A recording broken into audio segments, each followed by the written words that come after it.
Slept on Cinema is sponsored by Training Ties, the ultimate shoe tying tool. If you know someone who's struggling with shoe tying for any reason, Training Ties is the perfect solution. Alien 3 immediately and completely squanders everything that made its predecessors great. Disrespectful and frustrating. Worst alien film ever. A bleak and pointlessly grueling movie. As unnecessary a sequel to a major movie as we've seen in some time. Alien 3 succeeds only in leaving a very nasty taste in our mouths. This hushed, somber sequel doesn't know how to deliver the goods. The monsters just aren't that scary anymore. This is from David Fincher himself. No one hated it more than me. To this day, no one hates it more than me. This is a sad and incoherent non sequitur. This is from Roger Ebert. One of the best-looking bad movies I have ever seen.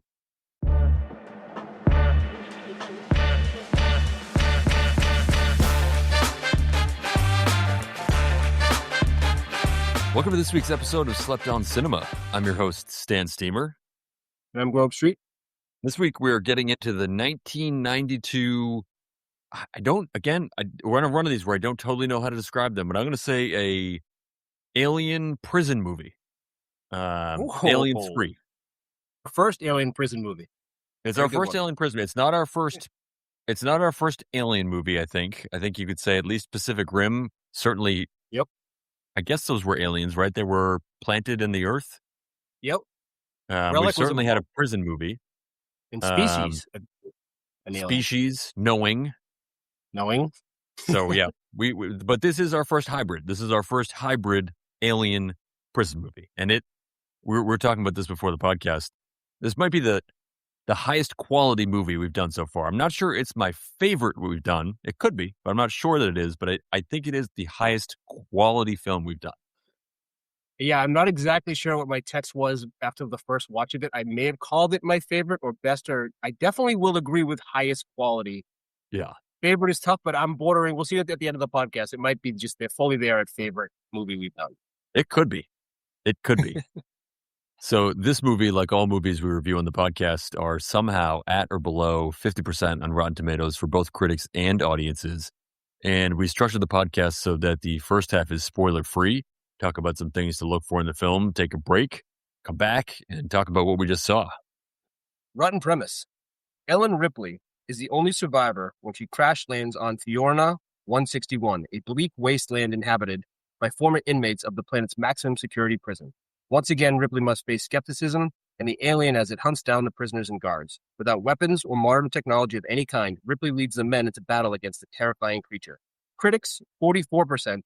Audience, 46%. So one of the highest rated movies we've done, but still absurd that it even qualifies for the podcast. Yes. I mean, it doesn't make any sense. I feel like if this was just released on its own today, it would not qualify. If people took just a straight up fresh look at this, no way it would qualify. It's too good. Yeah. It's way, way too good. Absolutely. It's definitely battling. So the movie came out May 22nd, 1992, Memorial Day weekend. Opened number 2 to Lethal Weapon 3. So it was a big third movie weekend. It took in $23 million its opening weekend. Overall in the U.S. made $55 million on a $50 million budget, but it took in $160 million worldwide. So I think this movie was thought of as being kind of a bust, but $160 million on a $50 million budget, that is no bust. That is a smash hit. So I don't know exactly where, maybe, I think it probably didn't do quite as well as some of the other movies, but that's a success right there. So I think people need to rethink how they're thinking about this. And I know people consider Lethal Weapon like just a buddy cop movie, but it was a whole thing. That's Mel Gibson and Danny Glover, and it's a whole thing when that comes out. So much so they made a Lampoon movie about how big of a deal those movies were. So yes, no shame in coming in second to Lethal Weapon 3. Absolutely, that's right. I think obviously the intervening developments with Mel Gibson and those, I feel like those movies have kind of fallen off, but people forget that was the top of the heap for a while. So I think one of the reasons why this movie is so great, it's not often that we get to talk about movies here that are from our truly great directors. And we get David Fincher here. It's David Fincher's first film. He was only 27 years old when this came out. little bit of background on him. So he had started off directing commercials. He did Levi's, Converse, Nike, Pepsi, Coke, and did really made it big doing music videos. He did Michael Jackson, Aerosmith, Madonna, 53 different music videos. So he was sort of known as a music video commercial guy, and the producers here tapped him to do this movie. And it was big shoes to fill. I think the first two movies, both of them are probably top 5 films. Those are all-time classics, directed by some of the best directors we have in the last 100 years, right? You have the first Alien with Ridley Scott, then you have Aliens with James Cameron, and they're both very different from each one another, but both absolutely excellent. And then those are obviously directors that had massive successful careers.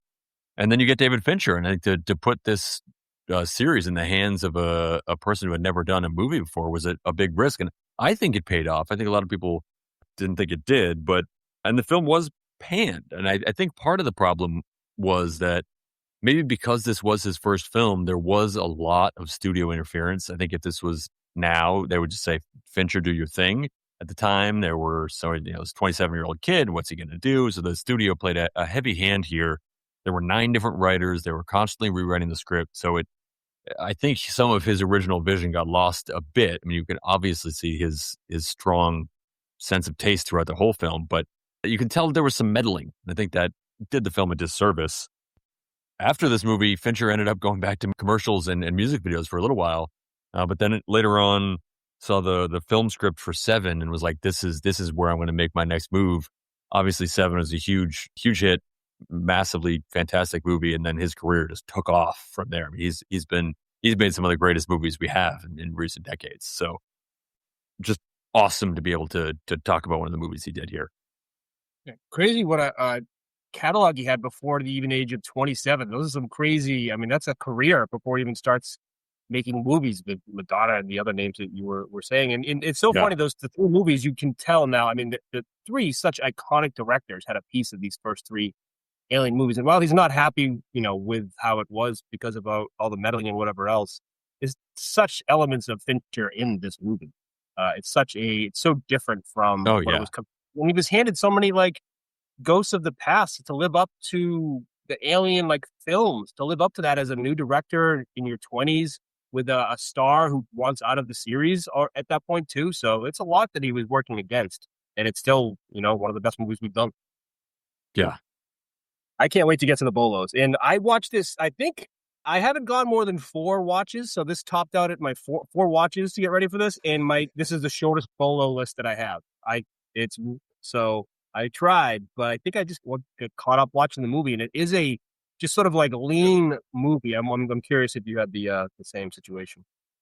Yeah, I feel like it took me a number of watches to really fill out my bolo list, but I think lean is the exact right word. This is a lean movie. There's not a lot of fat in it. It really does. It does what it sets out to do in the leanest way possible. I'll go first on bolo because this is just one of my favorite things. I feel like you're at a movie and you're in for a good time when they incorporate the intro of 20th Century Fox into the soundtrack or just some element of it. I think they did it in The Shadow too, but this was the soundtrack. So Bolo, the soundtrack coming off of the intro graphics of 20th Century Fox. Yes. Oh, cool. Phenomenal job. So you obviously see it right away. Love that. I will go Bolo Acid, classic of the genre. Well, good. Best acid movie or acid series, I think there is. Well, yes. Yeah. There's a few out there to contend with, but Bolo, the beginning credits, I consider myself a very good movie watcher, but sometimes the first minute or two when the credits are coming in, I might not pay the most attention. I'm settling in. But the first minute when the credits are rolling, just Bolo. Watch the credits when it's starting. Yes. You need to watch those. You might be lost otherwise. I'm going to say, and this is another one of my favorites, and it's definitely going in our film. It's a great Steam movie, Bolo Steam. Oh, yeah, high-end Steam movie. Bolo Shaved Heads. Yep, had that on my list. And right there with it, Bolo Barcodes. Oh, nice. Yep, that was on my list. Bolo, I like this one. Bolo, a recurring Easter egg in the series. In pretty much every one of the movies, including the first one, a drinking bird, often seen on a desk in an office. It's a red beak, a drinking bird. Oh, that's a great one.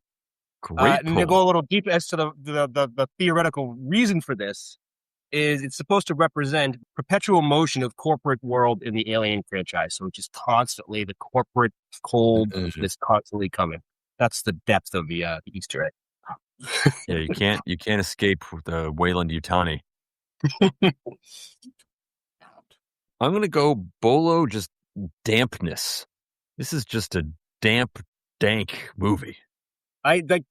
This movie makes you feel wrong when you're watching it. Yes, you definitely feel damp.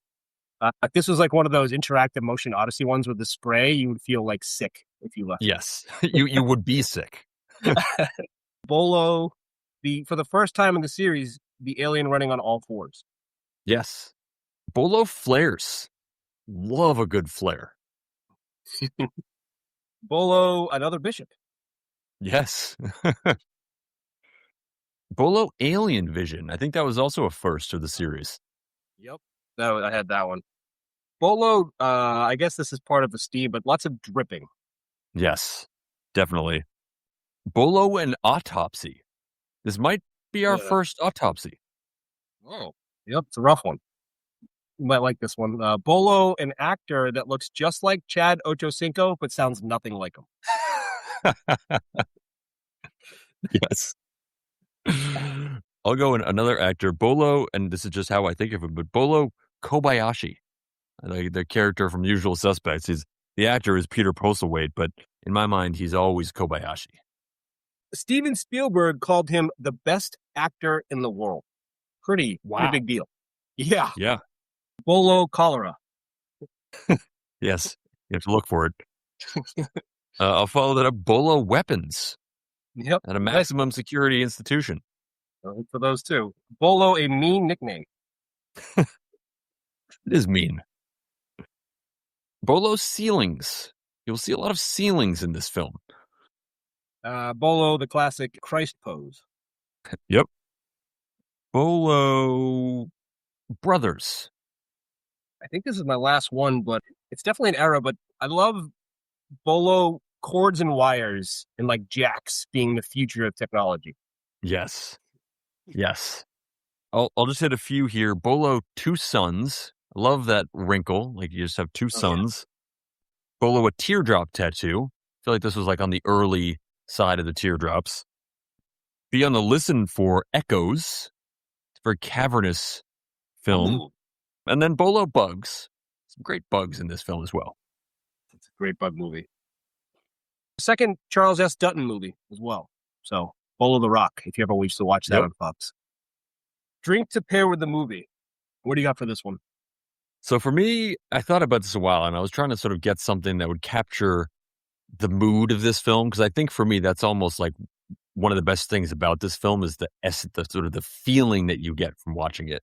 And I thought that the best way that captured the sort of wetness, sort of dankness, but also the heat and the smokiness is just get yourself a real peaty scotch and just sip on that throughout the whole film. And I think that will get the sort of aroma of this sort of dankness, earthiness, but also smokiness that I think would be just perfect with this film. I think you hit the nail right on the head. That would be perfect to watch. I have more of also a sip style, but I thought this movie, maybe it's the accents and just the griminess and just the dampness, but Guinness. I think if you do this with some Guinness, I think that lines up perfectly. And it's the non-alcoholic style. This is the one I kept doing when I was watching this movie, is just lots of black coffee. Just black coffee when you're watching this, I think goes very well. Mm-hmm. It's going to be a dark. Yeah, I had Guinness in my short list as well. I think all of those are great options for the movie. Let's get to it and enjoy, and we'll see you on the other side. Yeah, enjoy. Was there an alien on board? Yes. There's definitely something in here with us. We have no weapons of any kind. It's here!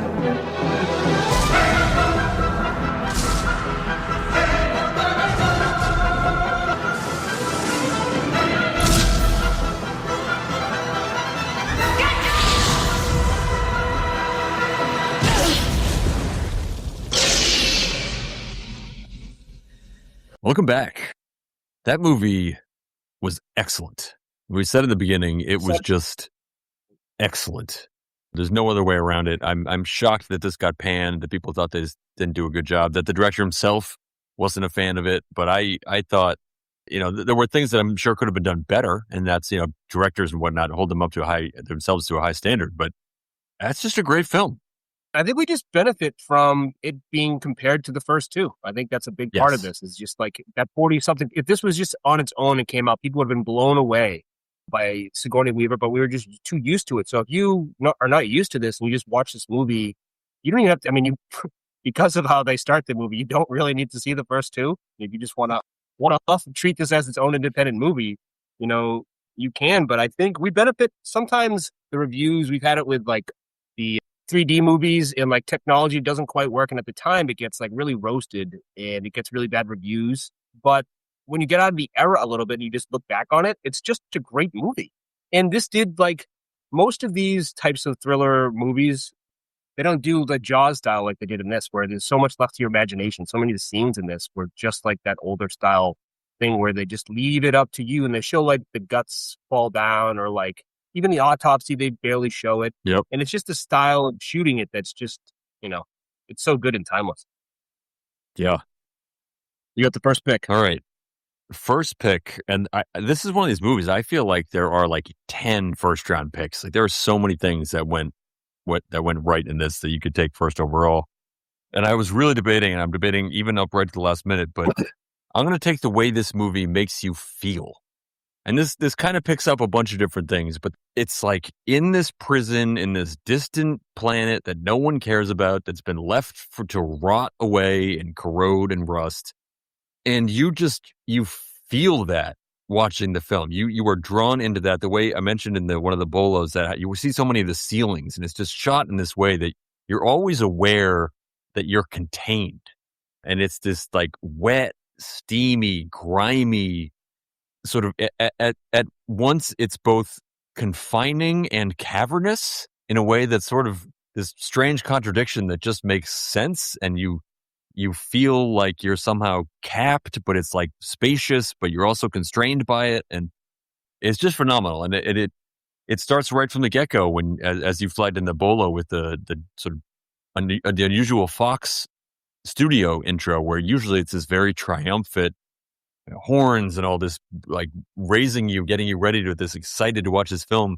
And they put it on its head, and it just twists into this discordant sound.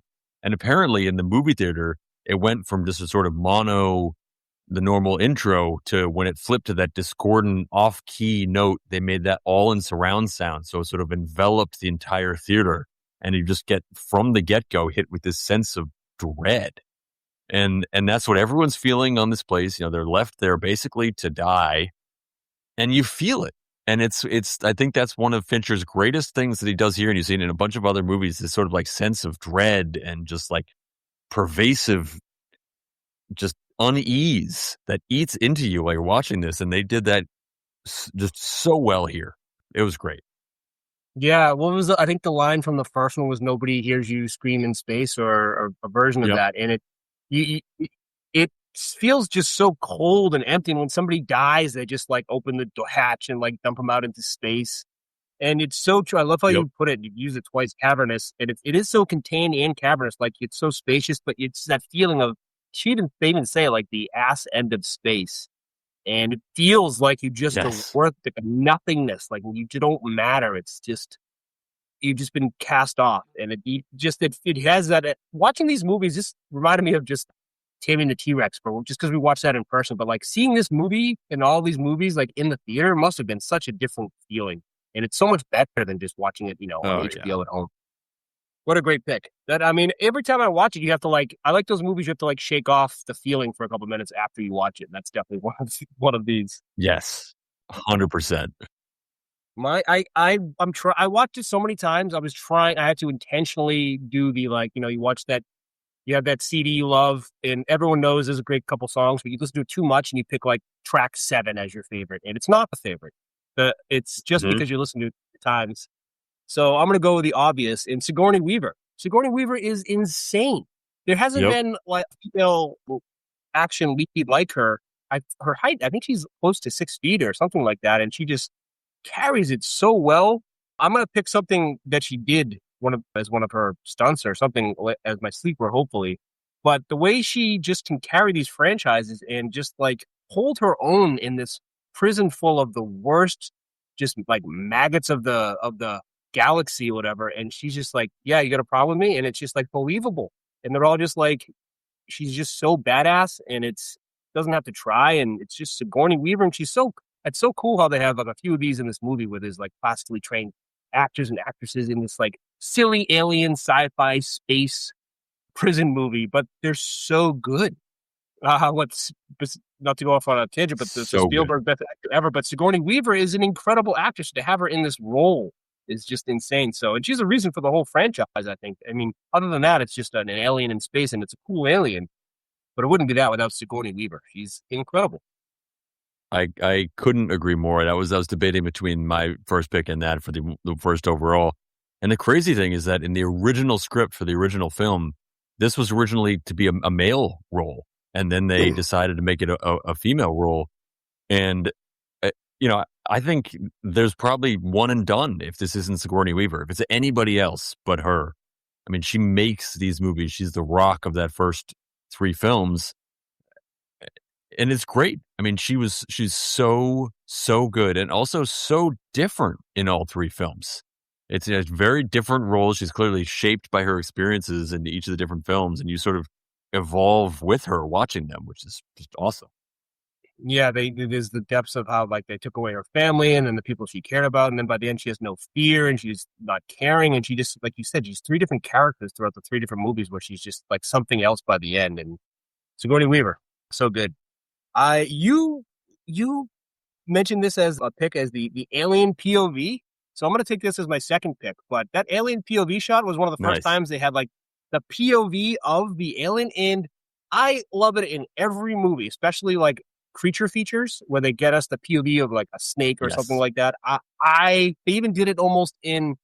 They gave us like the freeze in The Day After Tomorrow. You had almost the POV of the ice. And I want to see what that be. This should be like a POV movie of like a Jason, because it's, he doesn't say anything and it's just what they see. But when we're on the tunnels, I remember it was panned actually. That was like a really hard thing to pull off in 1992. I mean, he tried that, Fincher, and some people didn't like it, some people did. But that POV alien shot was just phenomenal. Alien vision, so good.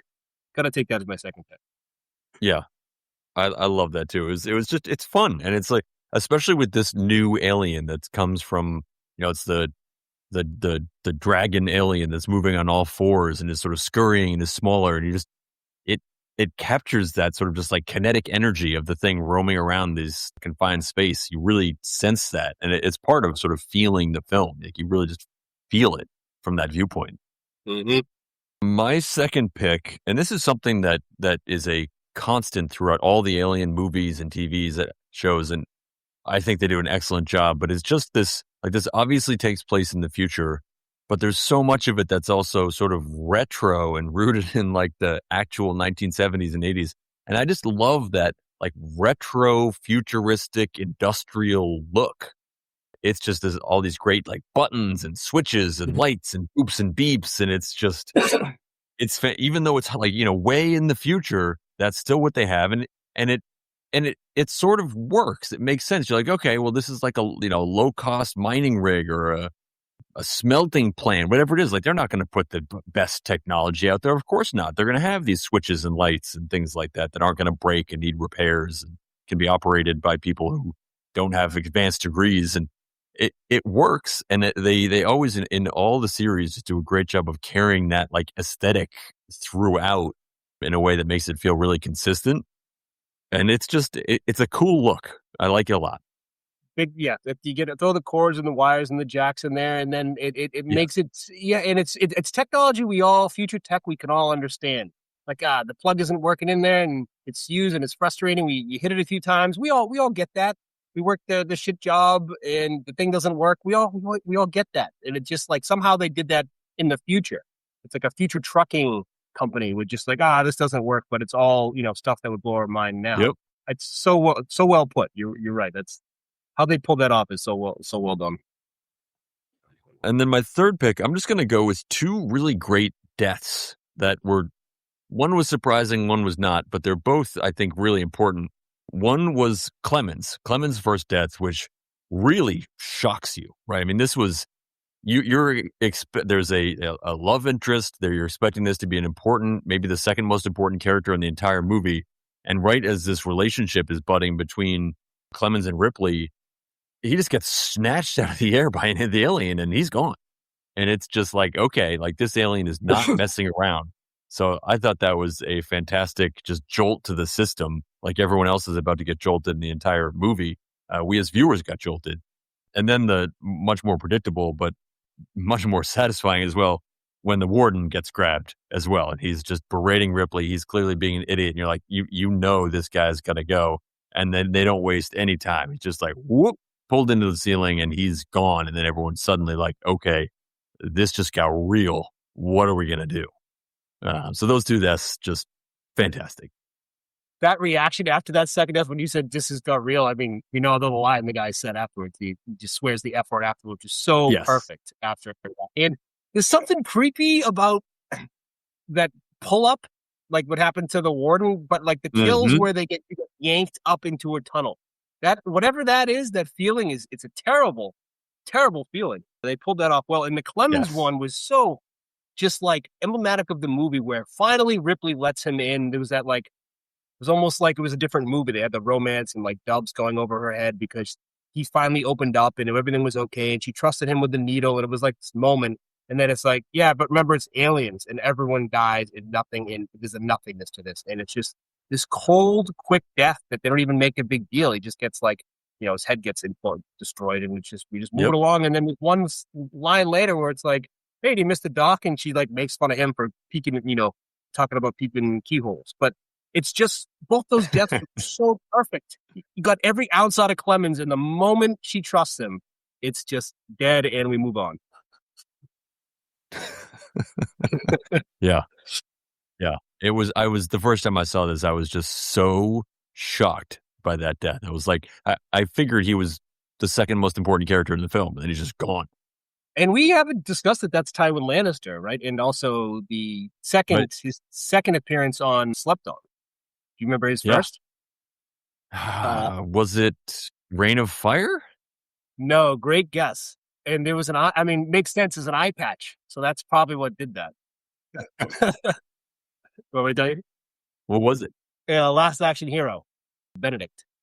He's the villain. Yes. Of course. He has the eye, I think, in that one. I think I was probably just thinking like, all right, dragons, Game of Thrones. Yep. It's right there.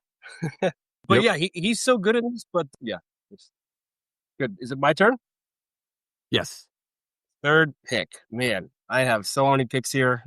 I think I'm going to go their choice to, you know, just coming off of a James Cameron movie. I love how they went backwards and just went low tech. No weapons of any kind. We are just going like, we're going to make a joke about how we can barely even make fire. They could have easily stepped it up with like, they had those cool action figures of like the mining workers, that like those exoskeleton robots and the cool guns, and you weren't sure if they're gonna step it up a notch. And then it's just like, nope, we got brooms and we got some flares and some lava, and that's about it. And they just made it all. It like makes it you have to be much more creative with everything. It makes it a much smaller game, which is great with the tunnels and that closed feeling. But just the choice to go backwards and to intentionally take away all the technology, even though this is the future. It was just awesome. Yeah. I mean, it's indicative of, I feel like, the entire approach to the film that Fincher had. Like, he sort of just tore up everything that had been done in those other films, obviously keeping a number of things consistent, but he just said, I'm going to make my own movie here. I'll put my own stamp on it. Yeah, you had your action figures. Like, you're not going to get that from this film. Nope. And my sleeper pick, my last pick, I think this is the best punch of our podcast. I'm going to taking Ripley's punch after she was attacked by those guys. And I thought she wound up so big where I thought she was going to boot him in the face. And then she came with this like right hook that just was like, I think it was just the best. I had to rewind it and watch it slowly. It was just the best. It looks so real. And she throws it so well, and it was like the best punch I think I've seen. So my sleeper pick is that punch. I love that. Yeah, she gets her whole body. I mean, it's obviously a very intense, emotional scene, and she just lets loose on that guy, as she should. Yep, it was just a great, great moment. You thought she was just going to boot his head off, and it was just that epic punch. Which goes back to Sigourney Weaver, that she pulls that off and just knocks him out with that just hard punch. Yeah, and it's totally believable, right? I mean, it's like she has that aura that you're like, I completely believe that she could just destroy somebody with that punch. Yeah, right. Like it took, 6 of you guys to hold her down? Like, yeah, she's let loose and now watch out. Yeah. My sleeper, and this might not be enough of a sleeper to be a sleeper, but it's our podcast. I'm taking it. And this is consistent through all the films, but I just love the like milky liquid that comes out of the cyborgs. Like whoever decided, that shouldn't be like oil, black, whatever. It's just like should be basically skim milk just squirting out of these things. A brilliant decision. Every time I see it, I'm just like, ugh. But like in a great way. It was just a fantastic choice. So I love anytime I see that. And here you get it really comes up with the like mangled, gross, dirty, like just disgusting mangled droid that's just like like squirting out milk from its mushed up face. I love it, and it's always the hardest part of the Alien movies to watch when they're just like getting milked all over. It's like, oh, it's disgusting. Great pick. I have an anti-pick. Oh, let's hear it. It might alienate me with about half the audience, but it happened with my mom, my sister, and my wife. But having something growing inside of you, that sounds awful. That's just a terrible feeling. And she's like, I felt it move. That's got to know that's coming out of you soon. That's got to be a terrible feeling. So props to anyone who has something living inside of that. Yeah, props to everyone who can endure that and then go back and do it again. Yeah, yep, and willingly do it again. So superlative, I think you came up with the best one. Favorite grimiest thing from the movie, which is perfect for this movie. Yes, I mean, this film, we've been over it. It's come up in a couple different segments so far, but just the griminess, exactly what it is. This is everything about it is just dirty and damp and dank and old and neglected, and there's so many things to choose from. I had a lot of things to choose from, and this may not be the grimiest, but I'm gonna take it. And it is when Ripley wakes up after she's been rescued. She's sort of in the infirmary. And when you're waking up, you're in an infirmary, you want to think like you're being taken care of. The pillow that she is resting on in this infirmary is disgusting. It is like moldy. It's got stains on it. You're coming to, you're like, where am I? I'm in a hospital. Okay, great. Someone's taking care of me. And then you roll your head over it and you're on a disgusting pillow like that. You're just like, this cannot be good. If you're in a place where the pillow is disgusting, you know that like nothing good is going to come of anything else from that. Like I feel like a clean pillow is the bedrock of just like human decency. So things have really gone poorly when you have a pillow that looks like that. So I know it's not the grimiest thing out there, but for me personally, a grimy pillow is just ugh. Yeah, you're caught in that catch-22. It's like, it's hard to go down without anything, but a grimy pillow is just disgusting to wake up like that. You just instantly know this is not good. That is really, you can't even get a good sleep with the grimy pillow. Ugh. No. I think that's probably the choice. I just chose I guess I chose grimiest scene, and the autopsy of Newt, that scene was just like, oh my gosh, the noises and the like squelching and the ripping and like the horror. It's just like, and it doesn't stop. And it kept showing her face, and it was like medieval how they were doing it too. So that whole scene was just so grimy. Yes. Yeah, I completely agree that you, as you mentioned, the sounds of it, that one where they crack open her breastplate and they don't even show it and you just hear it. And it's like, it's griminess in a sound. That is what it is, just like this disgusting crack that is so just like bone rattle. It's just, you feel the grime right there. Yep. And then there's like the wiping the blood on his suit, and it's just it's you're right, because they don't even show that much of it, but the parts they leave to your imagination are like the grimiest parts.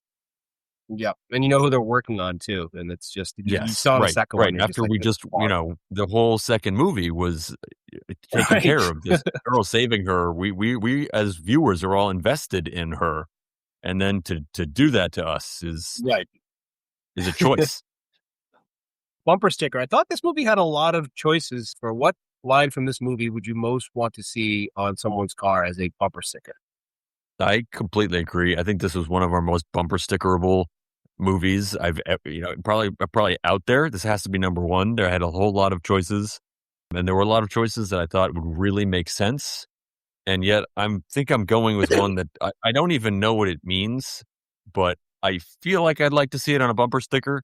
And it's just, this whole place is a basement.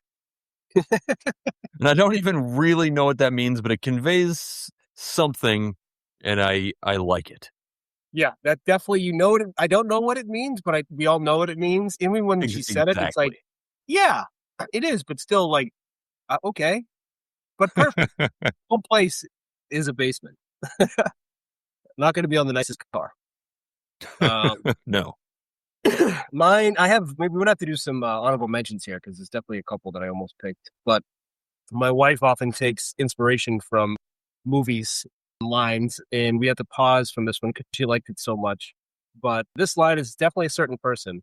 I'm not interested in your opinion because you are not in full possession of the facts. So I feel like everyone now thinks that they have all the facts. And so like someone on the back of that car just driving around with that is just like, yep, that's like the entirety of people right now. Yes. And ones I almost in this particular movie, it's also the irony, because I was just saying the irony of that line as well in this particular movie, because that was from someone who really did not have all the facts. Right. So that's probably almost always that bumper sticker is on someone's car. Yes, exactly. Someone's car who does their own research. Yes, exactly. I like this other one. I find you unpleasant to be around. You could see, like, he wanted to say so much more. The restraint that it took him to say that was so well delivered. So good. I don't want a woman walking around giving them ideas. That was awful. And awaiting acknowledgement, that like sign that came up a number of times on the screen. I think that's just a lot of people like, hey, here's my nice car, awaiting acknowledgement. Yes. Oh man, I like that a lot. That could be the winner, especially you put it like 3 times in a row. Just like exactly. You could somehow have it like flashing. I like that a lot. Length 114 minutes. I got to go first. I have it in capital letters. Perfect. I'm wondering if you agree.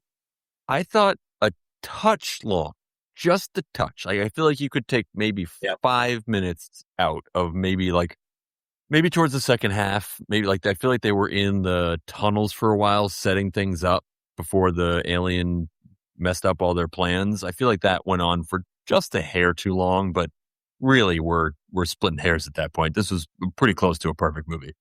Yeah, the tunnels were fun, but a lot of them do kind of like intermingle with a bunch of bald-headed guys getting blown up. So, yes. I mean, right. They're like, all right, let's get to the alien part, guys.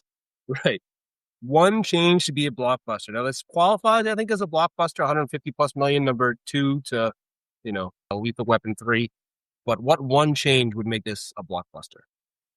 So for me, and this was a lot of the people's complaint, this was James Cameron's complaint, I think you got to figure out a way to keep Newt alive.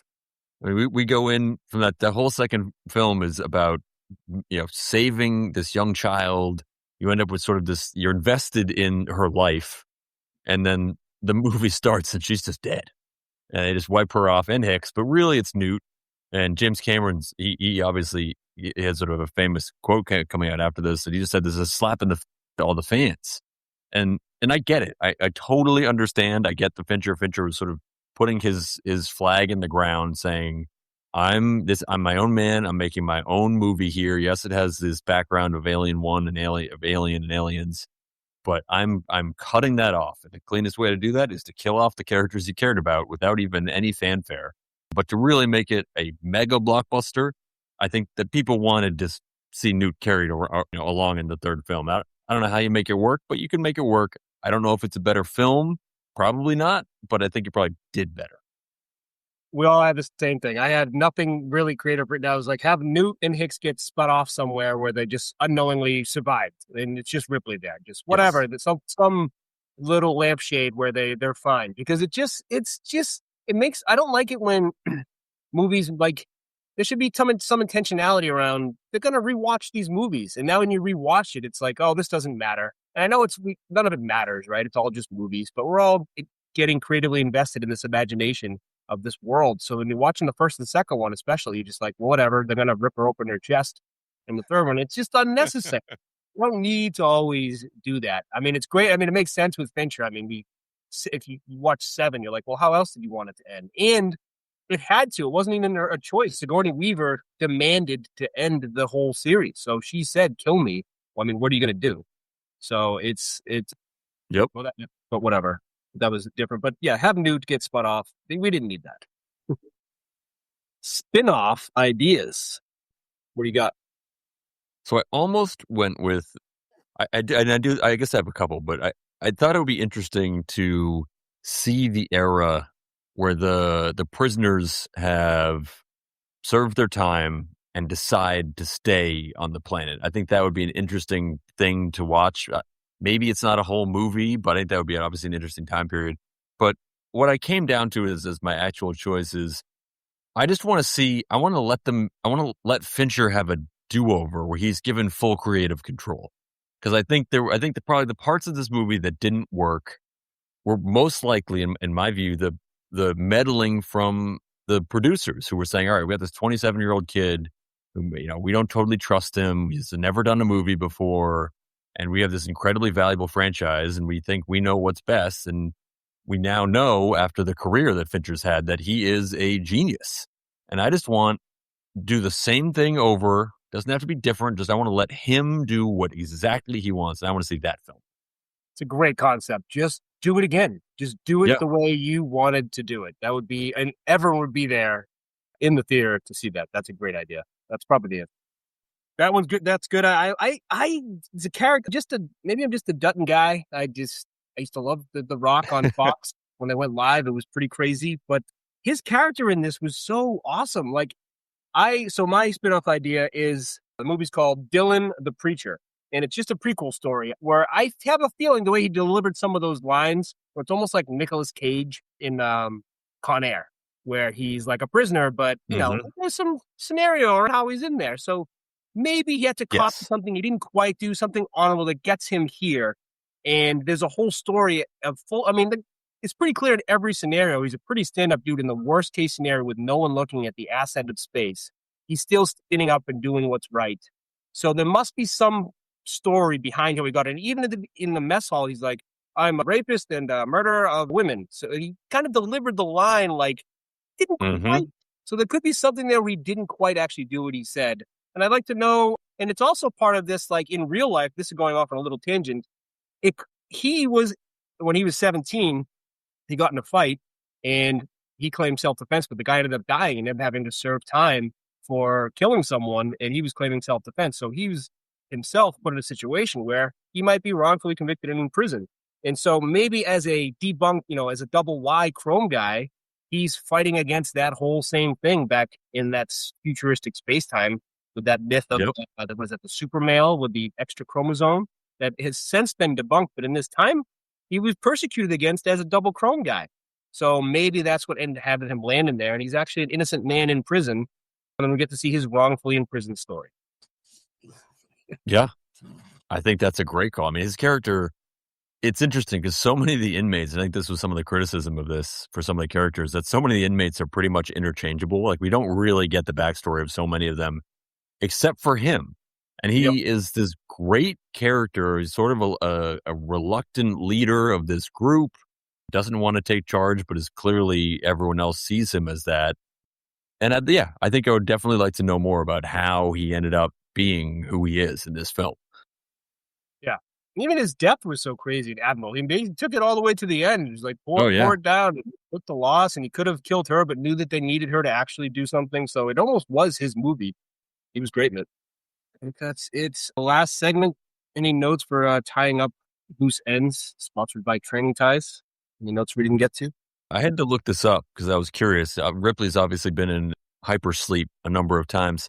Do you have a guess of what her age is? In this one, in Aliens 3, what is her age? In Alien 3, yeah. Her character's age in Aliens 3. Wow. I don't even remember the time. I'm so bad with this. 120. So, assuming I had to sort of guess that she was maybe 30 years old in the first film, she'd be 87 years old in this film. I went a little too high. Looking pretty good for an 87-year-old. Yeah, hyperspace. There's something there. That definitely helps with the aging process. I only caught this on the second or third viewing, but kind of a wink to the audience when one of the lines, right after the dog had been attacked by the alien, and the guy whose dog it is comes up and says, "What kind of animal would do this to a dog?" And it's like a little bit of like, that they're about to kill off the dog, and it's like, who would do this? Like Fincher is doing this, and it's just this. I feel like it's this very self-reflective line of like, it's like almost like who would do this to this series? They're taking this series and totally flipping it on its head and putting it in a totally different viewpoint. And I think that line really just captured that in a way that I didn't realize the first couple times I saw, and that was great.